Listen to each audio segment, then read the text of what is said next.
Seguramente alguna vez has tenido una cajita de cerillos como esta en tu casa o en tu cocina, pero ¿sabías tú que en algún momento estas cajitas podían llegar a tener dinero o juntándolas podías ganarte una bicicleta o una pelota? Y estas cajitas se fabricaron aquí en Santa María la Ribera durante más de 30 años.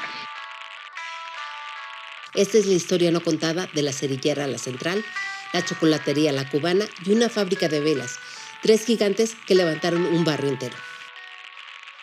Para entender a estos gigantes, primero hay que entender su casa.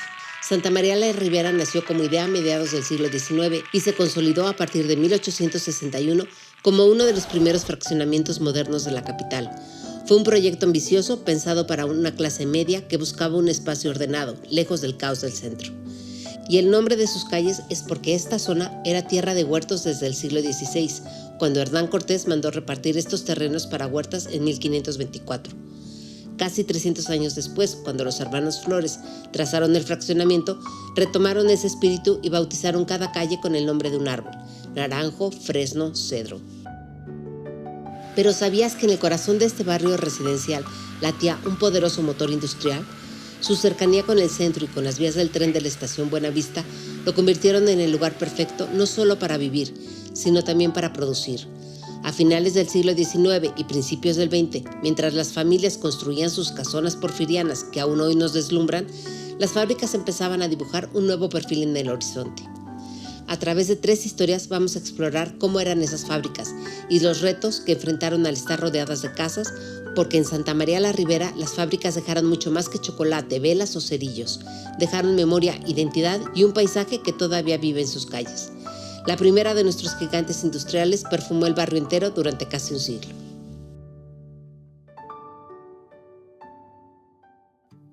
De todos los gigantes de Santa María la Ribera, ninguno dejó una huella tan dulce como la fábrica de chocolates La Cubana.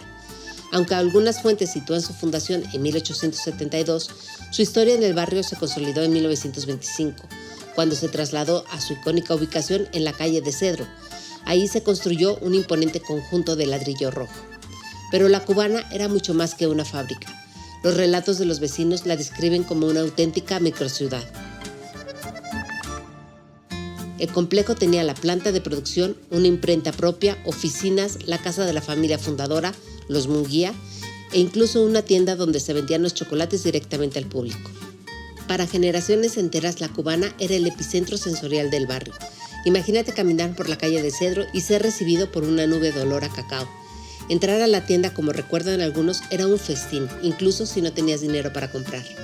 Las vitrinas exhibían un universo de figuras como los osos de chocolate, perritos, caballos, los personajes de Cricri como la patita o el grillo cantor, una versión de Cantinflas en chocolate y algunas que cambiaban con la temporada, corazones para el día de los novios o para el día de la madre o el día del maestro.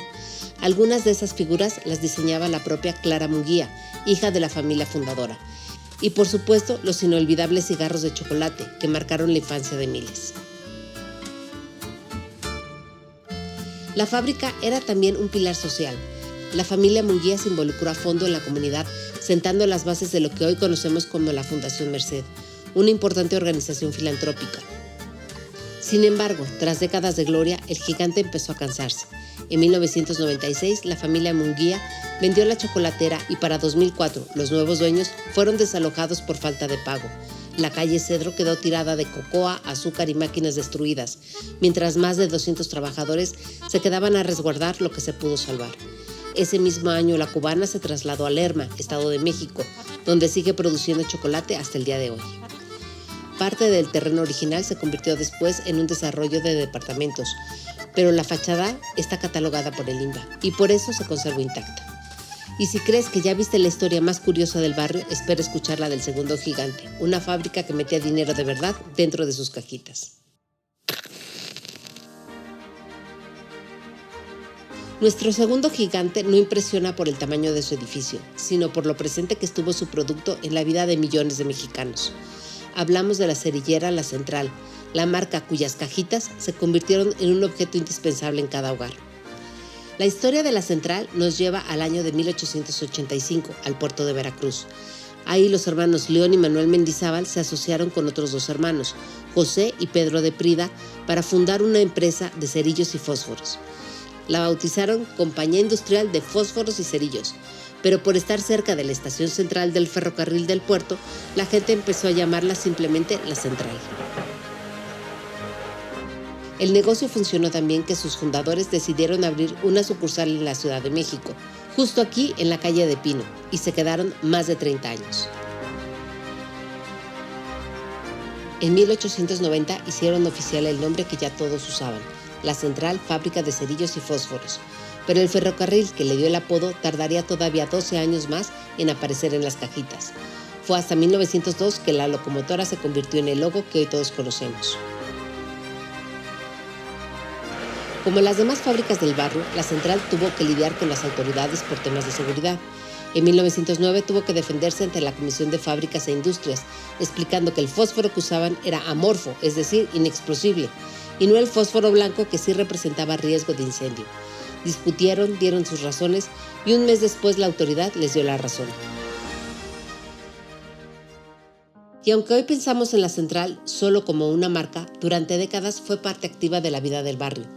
Había sorteos constantes, guardabas tus cajitas vacías y podías ganarte balones o bicicletas. Una persona del barrio cuenta que una vez se ganó un juego de pluma fuente y lapicero, algo muy codiciado en esa época. Y a veces de pronto abrías una cajita de cerillos y encontrabas dinero. La fábrica se quedó en Santa María la Ribera hasta 1922. Ese año se mudó a la colonia Atlampa, donde construyó instalaciones más grandes para seguir creciendo.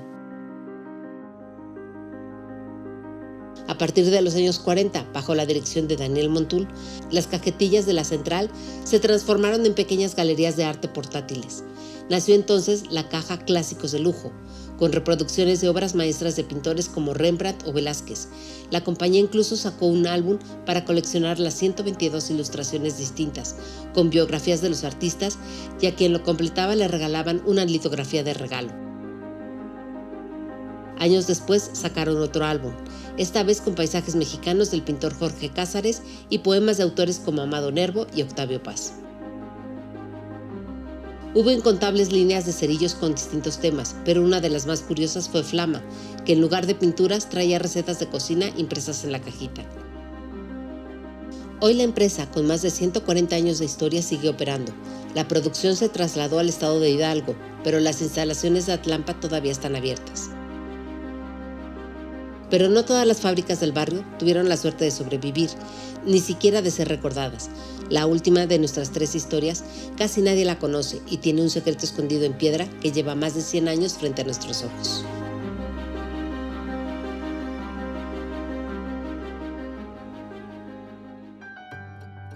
Nuestro último gigante es el más enigmático de los 3. No lleva el nombre de una marca famosa ni aparece en los grandes relatos, pero su existencia fue igual de fundamental para la vida del barrio. Hablamos de una antigua fábrica de velas conocida como la Industria Nacional. En un tiempo donde la luz eléctrica era un lujo, las velas eran un producto de primera necesidad.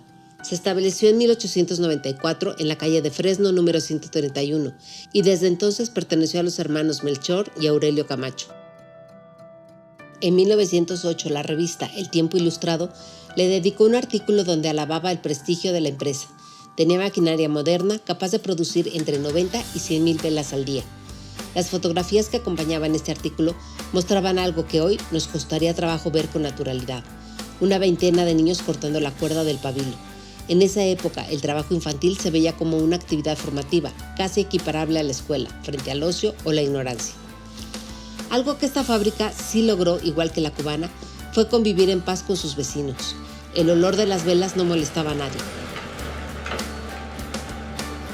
Hoy, de toda la industria nacional, solo queda en pie un edificio de 2 niveles, con un deterioro considerable.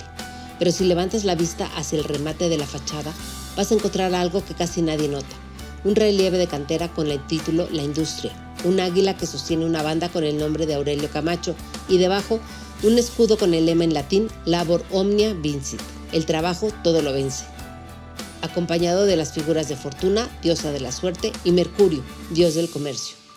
Esta fábrica nunca tuvo la fama de la cubana ni la presencia cultural de la Central.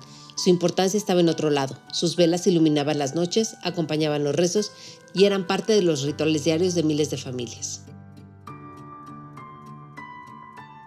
Entonces, ¿qué queda de ellos? Queda la huella imborrable que dejaron en la identidad del barrio. Permanecen en la arquitectura, en marcas que, como la Central, se volvieron parte de nuestra cultura y, sobre todo, en la memoria de la comunidad. Y si después de ver este video quieres conocer la otra cara del barrio, la de sus monumentos icónicos, te dejamos el video que hicimos del Museo de Geología, el Museo del Chopo y el Kiosco Morisco. El link está en la descripción. Y ahora te pregunto a ti, ¿conoces otras historias como estas en tu barrio? ¿Tienes algún recuerdo de estas fábricas? Cuéntanos en los comentarios porque la memoria de la ciudad la construimos todos.